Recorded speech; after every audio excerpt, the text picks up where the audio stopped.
toma el relevo.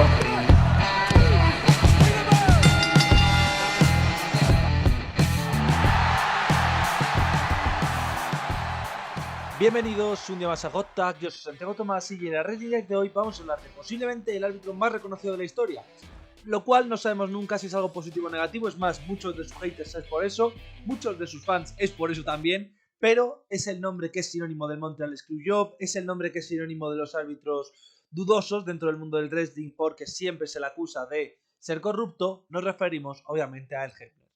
Recordad que podéis suscribiros, darle a la campanita y seguirnos en Twitter, en @HotTagYT. Repito, @HotTagYT. Y el caso del Hebner es realmente curioso.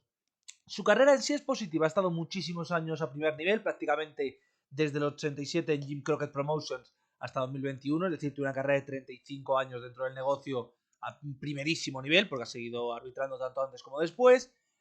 Tiene muy buen trabajo a sus espaldas, pero es una figura muy controvertida. Primero, WWE siempre la ha usado cuando ha habido una storyline de árbitros corruptos.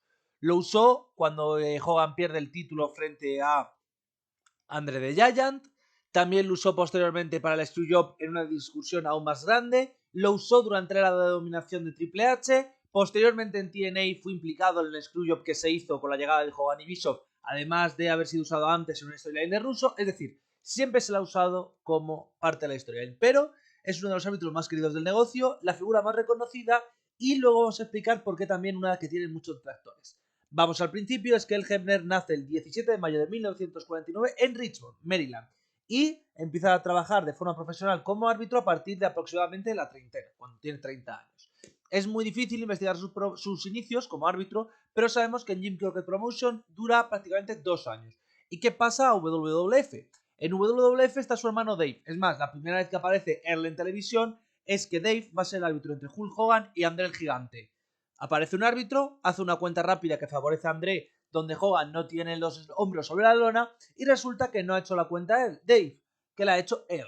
¿Por qué? Porque él es malo, es un árbitro comprado por Ted DiBiase para darle el título. Es más, esto nos iba a llevar a una rivalidad entre los dos hermanos, una rivalidad que se acaba, según explicó él, porque Dave se parte las dos costillas al patearle sin querer durante la storyline, por tanto no puede participar, por tanto esta storyline queda en suspenso. Y además lo que hace en este caso la empresa es lo lógico, básicamente, de devolverle a un puesto face y que trabaje. No obstante, durante las semanas previas a esta lesión, en las revistas lo habían vendido como si fuese un árbitro que siempre hacía las cosas a su manera, que siempre se saltaba las normas, que mientras que Dave era quien se encargaba de que todo estuviera bien, él era un desastre, que es irónicamente la segunda vez que usan una storyline así con un árbitro. Y es que, para los que no os acordéis, Danny Davis, en WrestleMania 1, 2 y 3, hacía también ese papel de árbitro heel. Luego lo intentarían con Earl. Después de Earl no hemos visto ningún árbitro como tal que sea heel, ¿vale? Árbitros especiales sí, pero árbitros como tal no. Y ocurre algo similar a lo que ocurría con los narradores, con Jim Ross y Michael Cole.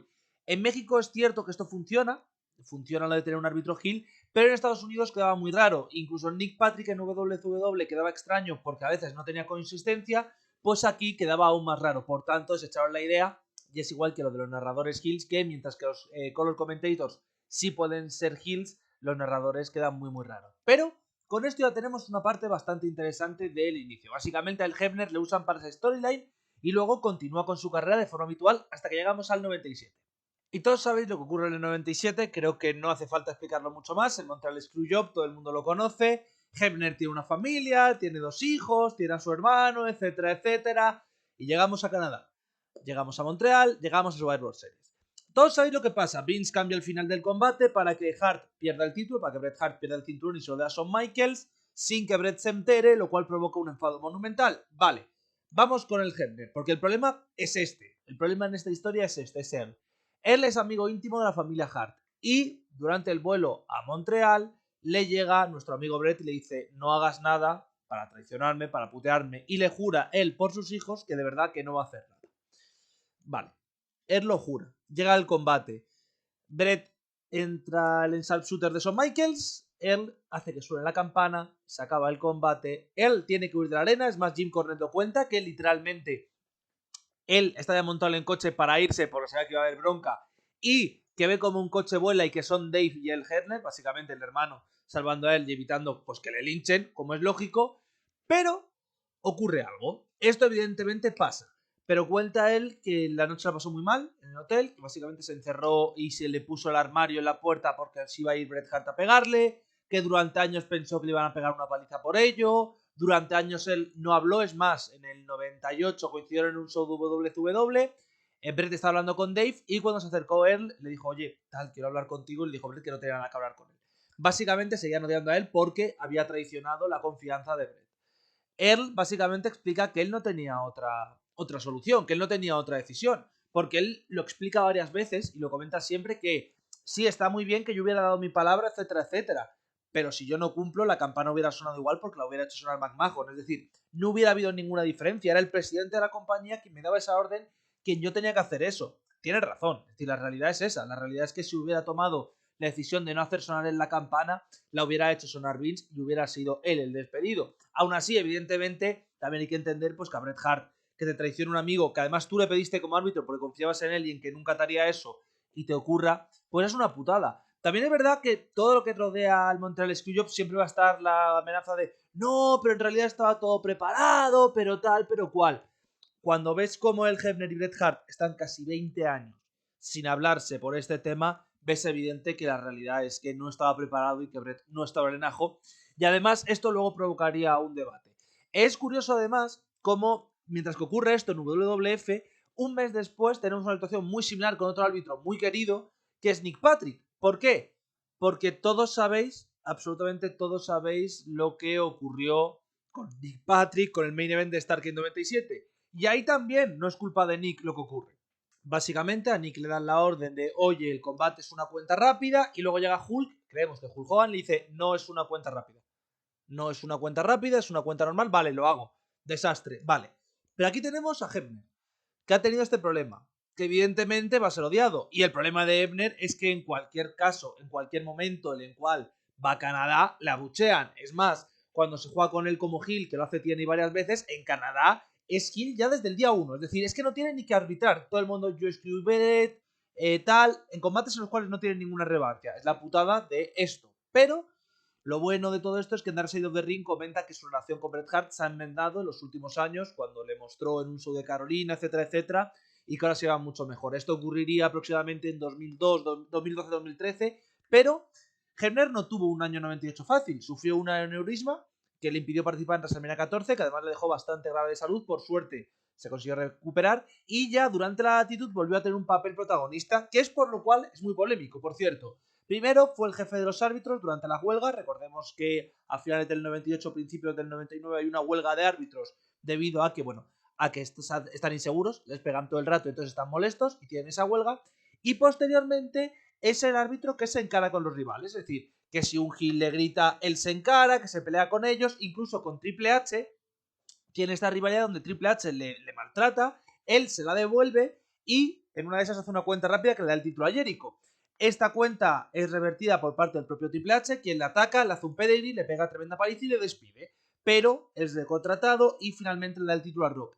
Esto es chulo porque hace que Hebner quede como un árbitro con mucha personalidad y que luzca como el gran árbitro de WWF.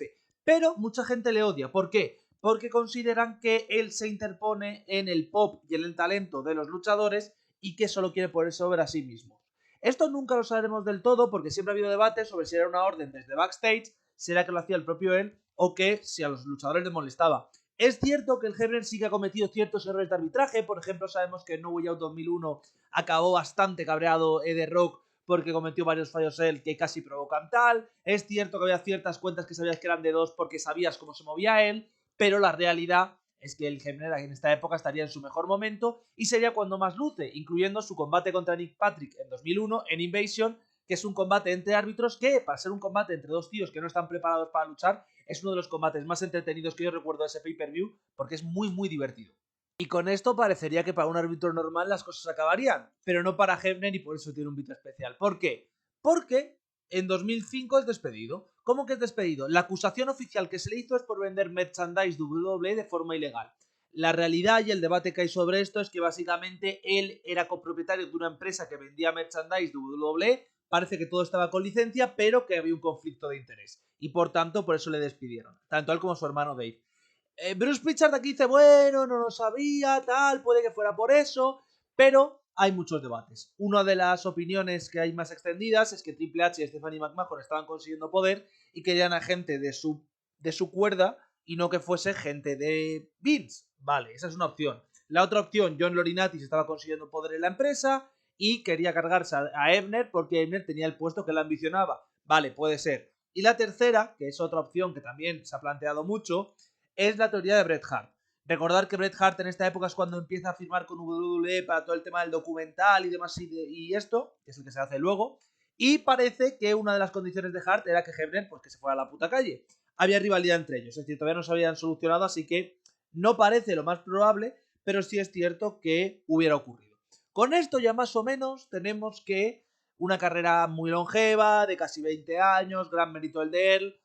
Él no acaba aquí, porque como Dave y él son despedidos, Bryan también se marcha, que estaba de árbitro en SmackDown, y los tres se marchan a TNA. Dave ya prácticamente deja el negocio como árbitro, pero él y Bryan no. Y firma por TNA y ya tenemos desastre. ¿Por qué? Porque se extienden. Entonces, el primer combate es todo el rato la amenaza de va a ser malo porque, claro, es Christian Cage, es Canadá, va a atacar al campeón face. Y básicamente venden toda la historia alrededor de eso. Él es un árbitro imparcial, lo hace bien. Jaja, LOL, a las 2 semanas el King of the Mountain hace como que empuja la escalera por error y le da la victoria a Jeff Jarrett para que recupere el título. Evidentemente, esto lleva a un despido que lo hace Cornette debido a que está harto de que el Hebner se meta en los asuntos de otros porque es un adicto al dinero, etcétera, etcétera. Le hacen pasar por un polígrafo y resulta que no, que él no estaba implicado, que el único que estaba implicado era Larry Zbyszko, ayudando a Jeff Jarrett. Vale, entonces le recontratan, guay. Durante estos años Bryan sigue en contrato, Katie aparece haciendo de hermana de Gail Kim durante uno de los segmentos donde Awesome Kong está masacrando a su hermana, pero llegan Bischoff y Hogan. Por tanto, obviamente, el Hebner, uno de los árbitros principales de la empresa, tiene que aparecer.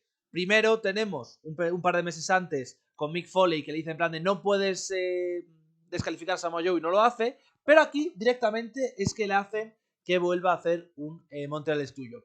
Básicamente hay un AJ Styles contra Kurt Angle conecta el Angel Lock, AJ Styles lo revierte en su propio Angel Lock y cuando está ahí suena la campana, ha ganado AJ. ¿Por qué? Porque Kurt Angle se ha rendido. En realidad no. Hay un enfado evidente y cuando es confrontado él dice que es que necesitaba el dinero, que él hizo los 2 Screwjobs por dinero y que por tanto es malo. Le echan y vuelve a las 2 semanas ya reconstruido, etcétera, etcétera. Tras ello, tiene una especie de relación con Madison Rayne en 2012 que provoca que deje de arbitrar las knockouts por 2 años porque, claro, tiene intereses amorosos ahí y en la rivalidad entre MVP y Kurt Angle es utilizado, pero es utilizado jugando con lo que pasó en WWE previamente, es decir, MVP está en su nuevo régimen de poder, no está contento contento con el trabajo de él porque trabaja para el bando face, por tanto es despedido. Bueno, trabaja para el bando face, es imparcial. Es despedido, pero Kurt Angle, autoridad face que llega para enfrentarse a MVP, le vuelve a recontratar, por lo que se queda en la empresa. En 2015 es inducido al Salón de la Fama de TNA y en 2017 tanto él como Bryan como Stifler se marchan, que son los 3 árbitros principales prácticamente de TNA, por los recortes salariales. Hay muchos recortes salariales y ellos deciden marcharse.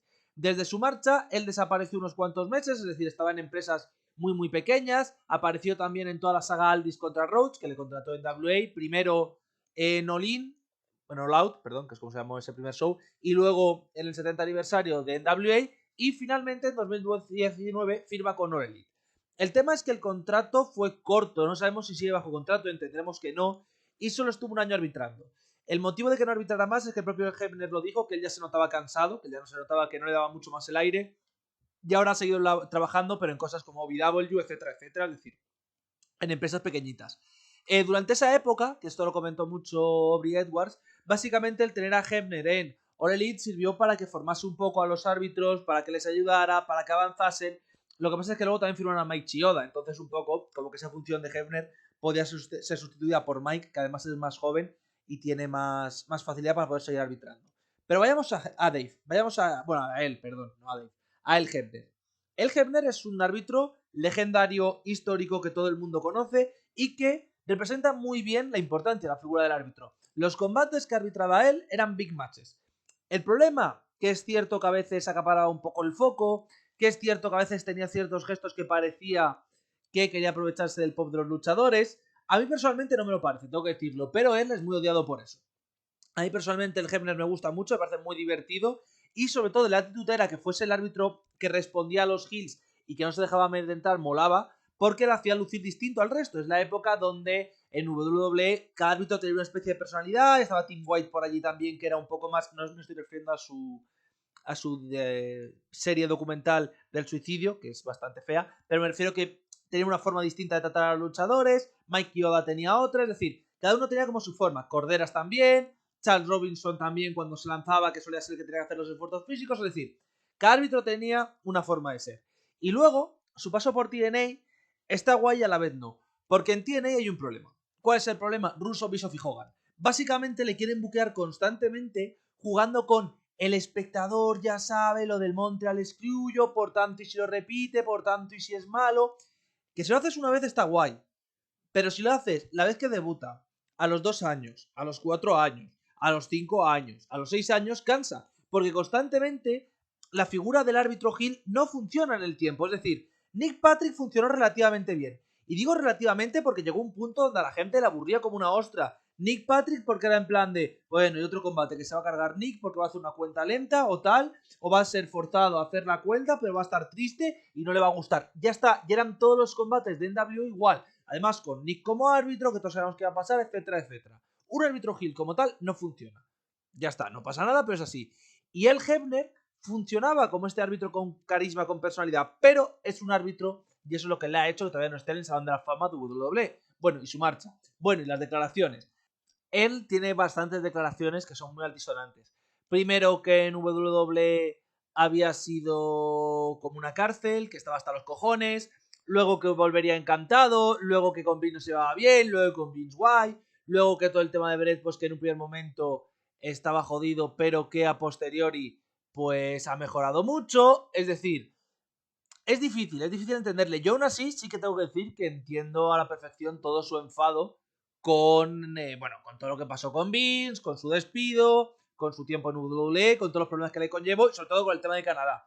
Al final es muy jodido que un árbitro no pueda ir a Canadá porque la buchean. Es más, hay un pay-per-view de TNA, el primero o el segundo, donde aparece Hebner 2007-2008, es decir, el primero o segundo del año, no que aparezca Hebner como árbitro, que literalmente están en un combate de la X Division y en cuanto hay cualquier spot de sumisión, se cagan en Hebner. Hebner no puede arbitrar en Canadá porque todo el mundo le va a recordar el estudio, pero alguien tenía que hacerlo. Y la sensación que da al final todo el asunto de Hebner es que entrará en el Salón de la Fama de WWE, pero cuando pasen unos años, cuando deje de estar relacionado con el Elite y sobre todo cuando empiece a dejar de hacer declaraciones.